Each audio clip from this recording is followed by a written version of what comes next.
Good morning, dear students. Now today we will start exercise 4th B, properties of determinant. So our first question is, मैंने previous lecture में property discuss की थी. अब हमारा first question है using property of determinants to evaluate. ये determinant को property के साथ इवेल्युएट करना है. Evaluate the determinant by using properties of determinant. तो इसको सॉल्व करने के लिए आप जो फर्स्ट क्वेश्चन की कंडीशन है a minus B, B minus C, C minus A. Second row is, this is first row. Second रो है b minus C minus A minus B, and the c minus A minus B minus C is third row. तो यहाँ पे property use करेंगे. R1 changes to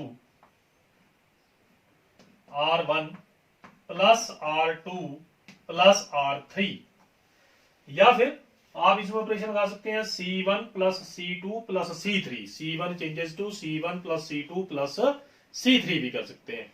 मैं R1 से कर रहा हूं, तो R1 के साथ कैसे सॉल्व होगा? A plus minus B plus R2, तो R2 की वैल्यू है B minus C, plus R3, तो R3 की वैल्यू है C minus A. Same B minus C plus R2 की value C minus A plus R3 की value A minus B. Similarly R3, तो C minus A plus A minus B plus B minus C. R1 को change कर दिया, R1 plus R2 plus R3. अब second same B minus C minus A minus B. यहां पे आ जाएगा C minus A minus B minus C. तो अब आपके पास positive negative C cancel, positive negative A cancel, positive negative B cancel, negative C positive C फिर cancel, positive A negative A cancel out, 0, B positive और B negative. Same C negative, A negative, B negative, तो अपने पास क्या रहा? 0, again 0, again 0. B minus C minus A minus B. Next C minus A minus B minus C. ये using property हो गया. अब उसका डिटर्मिनेंट सॉल्व करना है. तो सिंपल सी बात है, इफ वन रो और one column element is 0, then its determinant is always 0. I repeat again, if first one row और one column of the determinant of the element of the determinant is 0, अगर किसी रो या किसी column के सारे ही element 0 है तो डिटर्मिनेंट इज ऑलवेज 0. तो हमारे फर्स्ट रो के सारे एलिमेंट 0 हैं, इसलिए इसका डिटर्मिनेंट डायरेक्ट लिखेंगे 0. अगर आप सॉल्व भी करते हैं तब भी 0 आएगा. तो ये बात याद रखनी है, किसी रो या किसी कॉलम के सारे एलिमेंट 0 हो तो उसका determinant always 0. So this is the 0.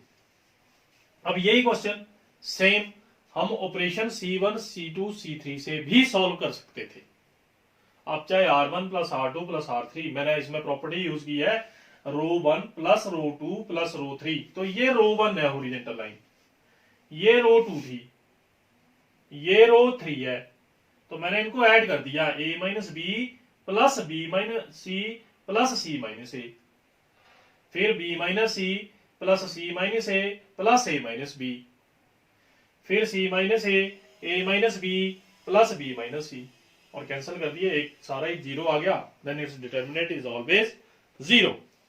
Next one is, इसको मैं C1, C2 और C3 के साथ सॉल्व करके बताता हूं. Same statement is same, but property is change. C1 changes to C1 plus C2 plus C3.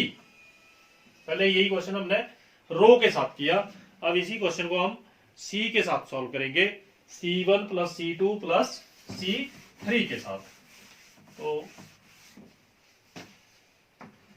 C1 value है a minus B. अब वर्टिकली ऐड करेंगे C2 की value plus v minus C और C3 की value plus C minus A. Same second में आएंगे b minus C plus C minus A plus a minus B. फिर third में आएंगे C minus A plus a minus B plus b minus C. और बाकी rest of the two column right down as it is. ये जो दो column रह गए इनको एज इट इज आप लिख दो, this one.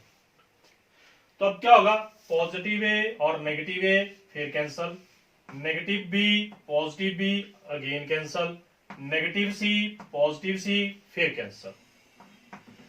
Same B positive B negative A positive C, ये सारे ही पॉजिटिव नेगेटिव आपस में कैंसल हो गए, प्लस माइनस जीरो। तो अपने पास फिर क्या हुआ कि इस कॉलम के सारे एलिमेंट फिर जीरो हो गए। First element zero, B minus C minus A, यहां पे फिर zero, C minus A minus B, यहां पे फिर zero, A minus B minus C. तो determinant is always zero. Reason क्या था, because the element of first column all are zeros. First column के सारे एलिमेंट जीरो है, इसलिए इसका डिटर्मिनेंट जीरो। सॉल्व करने की जरूरत फिर नहीं है, डायरेक्ट आप जीरो लिख सकते हैं। ज्यादा से ज्यादा रीजन लिख दो, because all the element of C1 is zero, therefore because all the element of column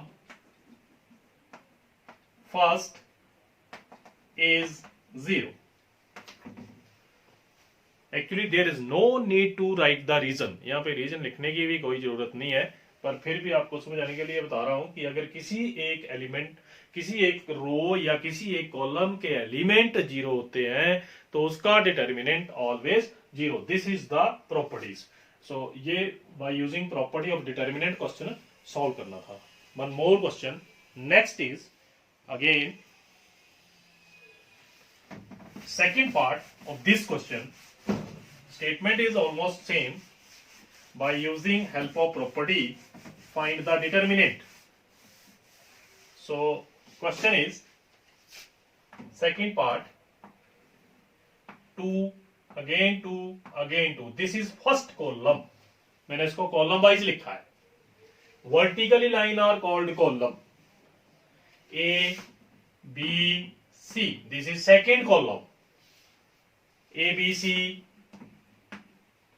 B C A C A B. This is our third column. और फिर सेम है, by using the help of property इस question को solve करना है। Direct determinant आपने fourth exercise में solve किया हुआ है, कैसे करते हैं। अभी इसको हम bye using properties of determinant solve करेंगे। तो bye using properties of determinant कैसे सॉल्व करते हैं, टेकिंग, सबसे पहले ये देखेंगे क्या कॉमन आ रहा है। तो टेकिंग आउट टू कॉमन, पिछले क्वेश्चन में कोई चीज कॉमन नहीं थी तो ऐड कर दिया। सबसे पहली बात हर एक क्वेश्चन में ये देखनी है क्या उसमें कोई कॉमन चीज आ रही है।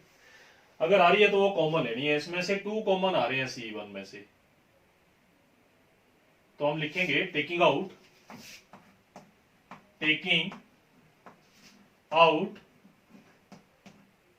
To common from C1 we get, दो जो है वो कॉमन आ रहे हैं तो 2 टेकिंग आउट बाहर आ गए। यहां पे कितने रहे अगर कॉमन लिए तो 1 फिर 1 फिर 1। A B C as it is A B C B C A C A B।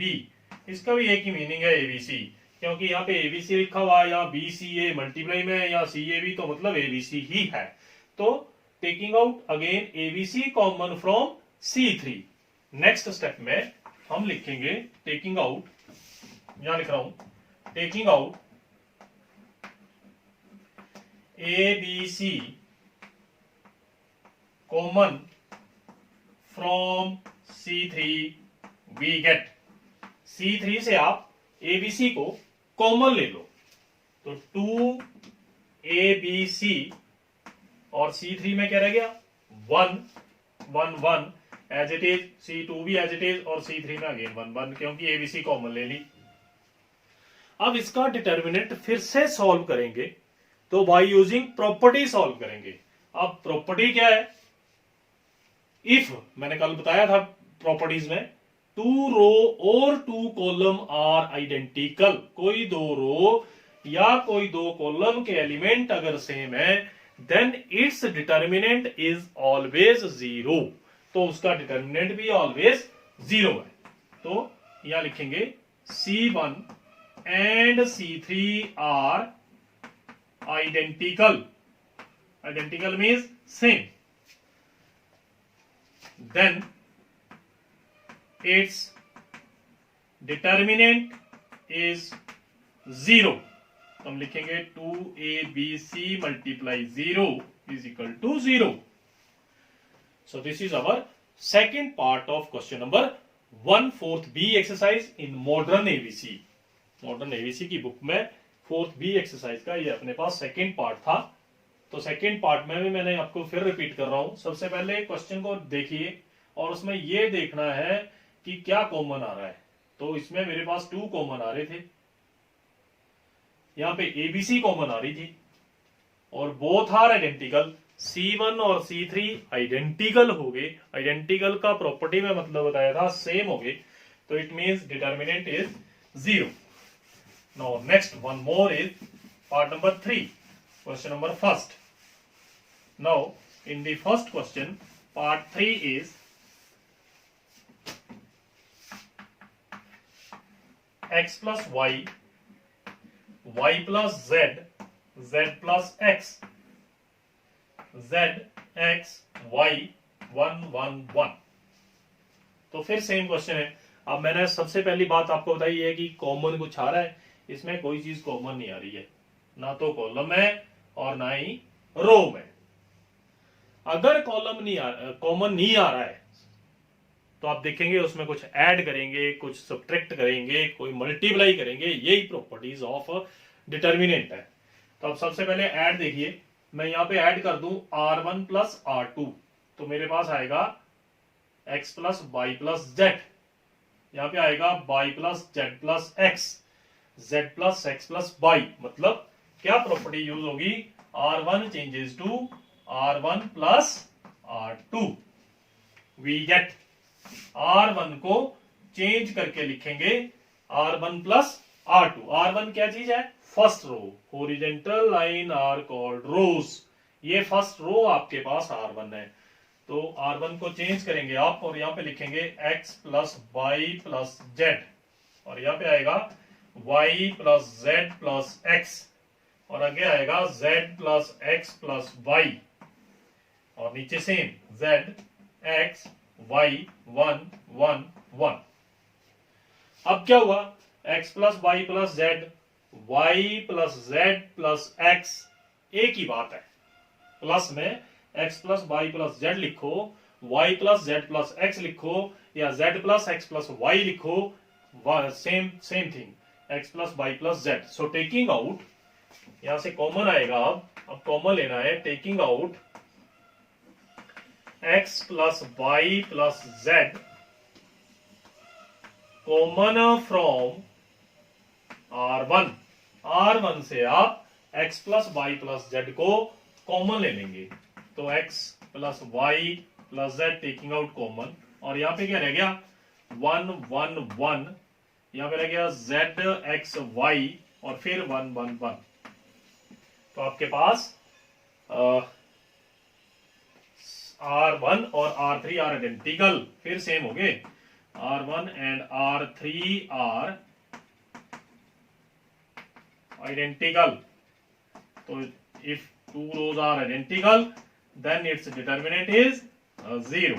अगर कोई 2 रो कोई दो कॉलम के एलिमेंट सेम है, मैं बार बार रिपीट कर रहा हूं, तो उसका डिटर्मिनेंट 0 है, उसको दोबारा सॉल्व करने की जरूरत नहीं है। इसका आप डिटर्मिनेंट एक्सपेंड करने की जरूरत नहीं है, क्योंकि ये प्रॉपर्टी के हेल्प से सॉल्व कर रहे हैं।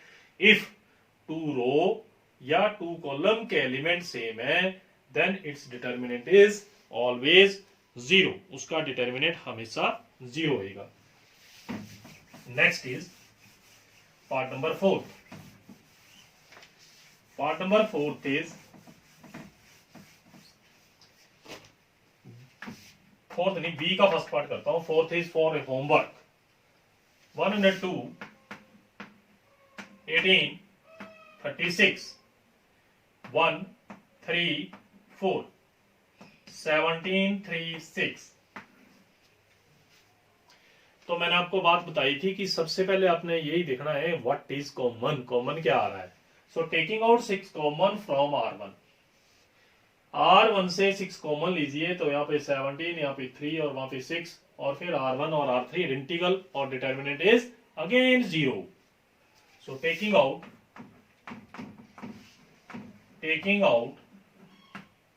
6 common from R1 we get, so 6 is common, 17 3 6 1 3 4 17 3 6। तो अब क्या हुआ, R1 और R3 की वैल्यू फिर सेम है, तो हम लिखेंगे R1 and R3 are identical, then its determinant is 0. So 6 multiply 0 0। ये with help of properties, properties के साथ determinant, how to solve the determinant with using properties, ये चीज सीख रहे हैं हम आज। सो नेक्स्ट इज इसका second part. Second part is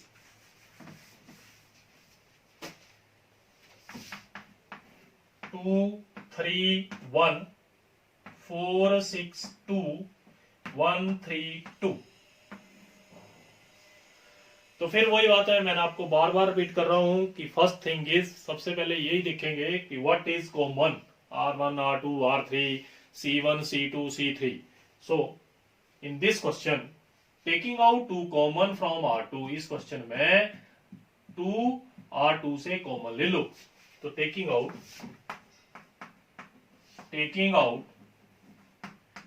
2 common from R2, तो 2 आपने कॉमन ले लिए, और R1 is same, and the value of R2, 2 जा 4 2 3 जा 6 2 1 जा 2, तो 1 रह गया, 1 3 2।